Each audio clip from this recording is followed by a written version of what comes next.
Grabando. It's the middle part of April 2023, and JJ and I are making a video showing our plaster job on the foundation. So what I've done here, it's about 7 o'clock at night. I came home from work about 4:30, and we put all the plaster, the stucco, whatever you want to call it, on the foundation so it's still wet. So I could take my finger, I could take my finger and press on it, and it's a little bit firm. Okay, now you see how when I put it on with the trowel, it's just a little bit rough and everything. But I'm going to show you, I'm going to show you how I smooth it out and I make it look like this one over here. So JJ's gonna go film and show you what we did the other day. This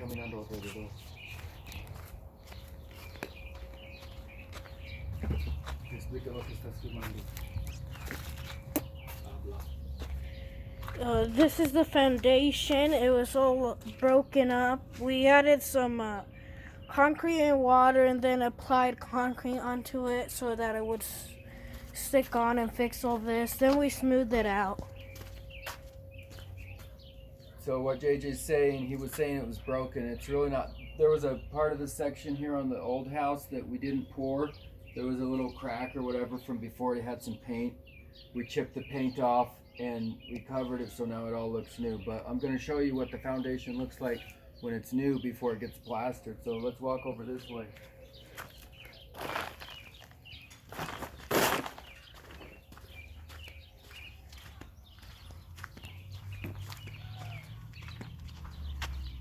So this is part that we have not covered yet. This is the foundation we did when we did the sunroom. And you can see the little honeycombs or whatever. This is natural. That's how your foundation comes out when it's poured. But what we do, we go back and we put the plaster on and it covers it up nice. So now let's show you what we do. This is the mixture. Okay, this is the mixture here. What this is: 1 part Portland cement, 1 part masonry lime, 3 parts masonry sand, and then I just mix it up with the water. Now, how much water? Well, you're gonna have to learn the best consistency to go on. I like to make it creamy, kind of like peanut butter.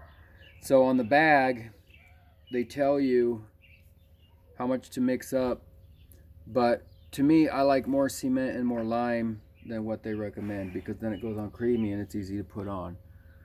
So if you don't remember my recipe, 1 cement, 1/2 lime, 3 sand, it's already on the bag for the Portland cement, the Quikrete bag. And then you can just kind of alter the recipe to make it like you like it. So now that what you do, you take your wet sponge and you squeeze it out.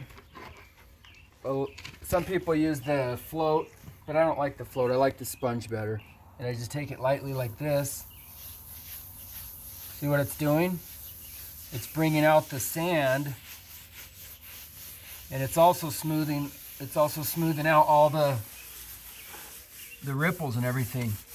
So when you put it on with your trowel, it doesn't have to be completely 100% perfect. I mean, the closer you can get it to perfect when you put it on with the trowel, the better. But I'm not going for like a machine sheet metal finish here, perfectly flat. I'm going for like more of a New Mexico look, or something that you would see in Mexico, you know. So a little bit. I'm not worried about a few little undulations or a few little irregularities. The only thing I'm doing with this sponge is I'm getting all the gouges out and I'm shaping the wall.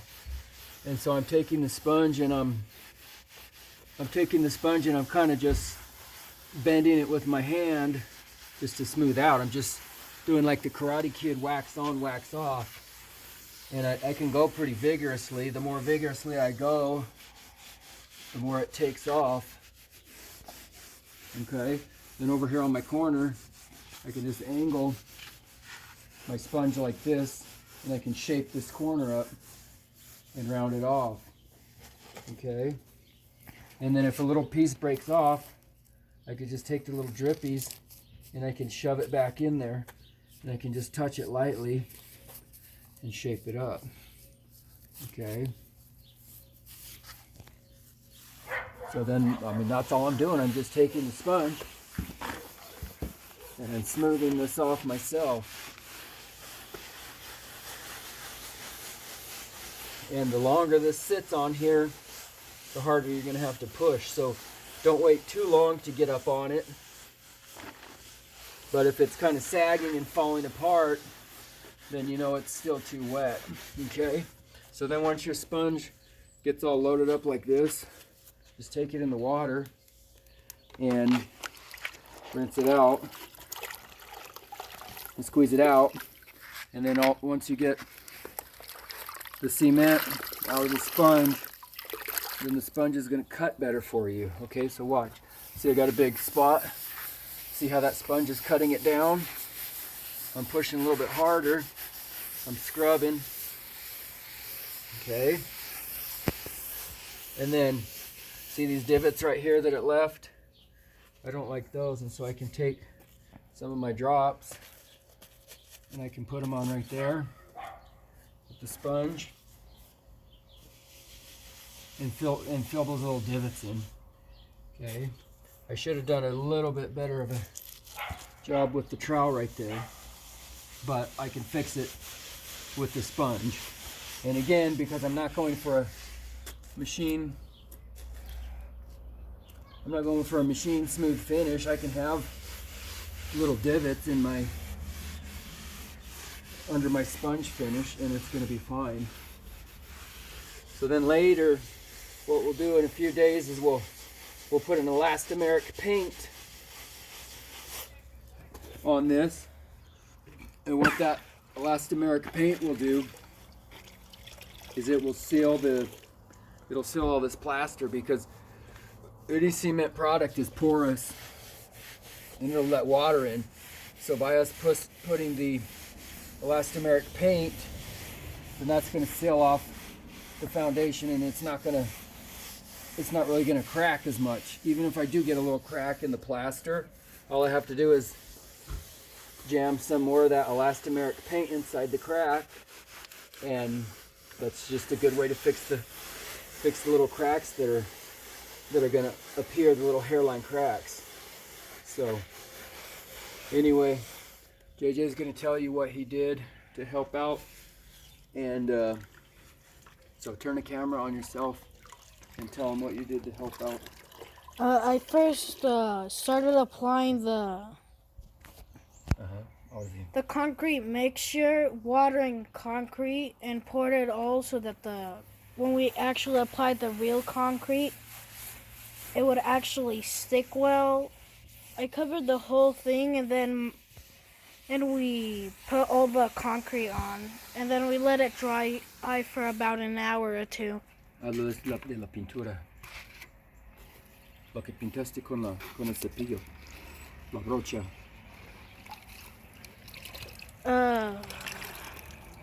I had to cover a few cracks and all that. Not really that much of cracks were stuck. We're in the foundation. Ahora ponme la cámara a mí. So what I'm trying to have JJ tell you is there's a kind of an important step that he's explaining. And what he did is he took a powder, the Portland cement powder, dry powder, mix it with water, mix it up, and we make a paint out of the Portland cement powder. Then he paints the foundation with a paintbrush before I apply this. The reason he does that is because it takes it's like a locking layer between your Portland cement. You're pushing the Portland cement paint into the porous concrete, and then you're applying this parge coat or stucco, whatever you want to call it, to that, so it locks it in better. That's how you lock in your. That's how you lock this into the foundation. It's like adding a layer of glue. So that's very important. Put a layer of Portland cement, paint Portland cement on physically with a paintbrush, and then physically trowel this stuff on. And just kind of play around with this, and you should be able to get the finish like I'm getting. I'm really happy with how this is sponging out and smoothing out. It just makes my house look so much better. And now I'm gonna have JJ step back a little bit and show what this is coming out to. This is the unpolished side, and this is the polished side.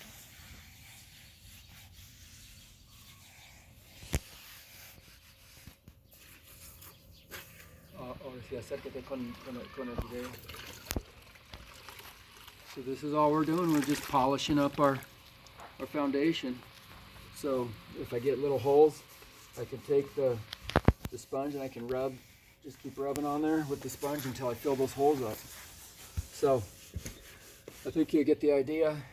Thank you for watching the video, and we'll make another video for you next time. Have a good day. Apada.